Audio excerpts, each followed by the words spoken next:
જોબાળા ગામમાં 66 કેવી સબસ્ટેશનની બહાર જોબાળા ફીડરનું ટીસી બહાર મૂકવામાં આવ્યું છે, ત્યારે પીજીવીસીએલની ઘોર બેદરકારીના કારણે ગાયનું મોત નીપજ્યું।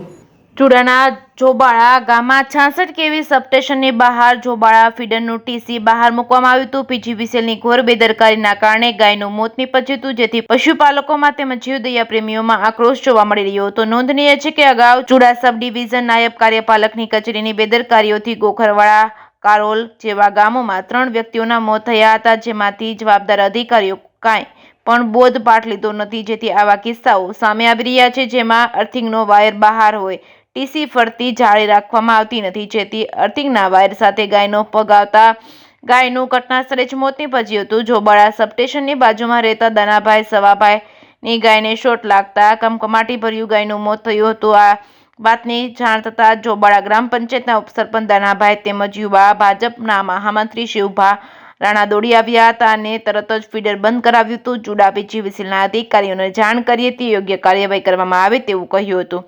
Reporting by Bharatsinh Parmar, Surendranagar.